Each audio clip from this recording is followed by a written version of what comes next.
वाहनों पर प्रतिबंध लगाने को लेकर सुप्रीम कोर्ट में दायर दिल्ली सरकार की जनहित याचिका पर मुख्यमंत्री रेखा गुप्ता ने कहा कि जनता के हित की रक्षा करना सरकार का दायित्व है। उन्होंने पिछली सरकारों पर आरोप लगाते हुए कहा कि उन्होंने पर्यावरण को लेकर कोई कदम नहीं उठाया और जनता को मरने के लिए छोड़ दिया। रेखा गुप्ता ने कहा कि वर्तमान सरकार पर्यावरण संरक्षण को लेकर पूरी तरह से सजग है और दिल्ली को स्वच्छ वातावरण देने के लिए लगातार प्रयास कर रही है। उन्होंने कहा कि यदि कोई वाहन प्रदूषण कर रहा है तो उसे 5 साल से भी बंद किया जाना चाहिए, लेकिन जो वाहन प्रदूषण नहीं फैला रहे उन पर कोई पाबंदी नहीं होनी चाहिए। मुख्यमंत्री ने विश्वास जताया कि सुप्रीम कोर्ट दिल्ली की जनता के अधिकारों की रक्षा करेगी। लोगों को उम्मीद मिल सकती है। बिल्कुल, देखिए, जनता का पक्ष रखना ये हमारा दायित्व है।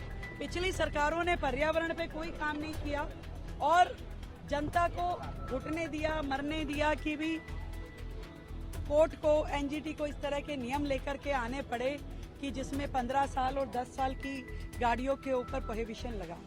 हम पर्यावरण पे पूरी तरीके से सजग हैं। सरकार लगातार काम कर रही है।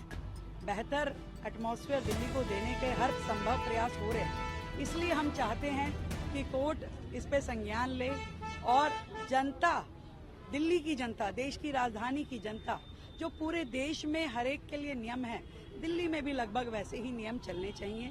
दिल्ली की जनता, अगर जो गाड़ी है वो पॉल्यूशन कर रही है तो 5 साल भी लाइफ उसकी उस पर भी खत्म कर देना चाहिए। परंतु यदि पॉल्यूशन वो गाड़ी नहीं कर रही, वो फिटनेस सर्टिफिकेट उसके पास है और फिट है वो गाड़ी, तो मुझे लगता है कि उस पर कोई कंडीशन नहीं होनी चाहिए। ये सरकार ने अपना पक्ष कोर्ट में रखा है और मैं समझती हूँ कि माननीय कोर्ट इसका संज्ञान लेगा और दिल्ली की जनता को उनके अधिकार देगा। शहीदों को मैं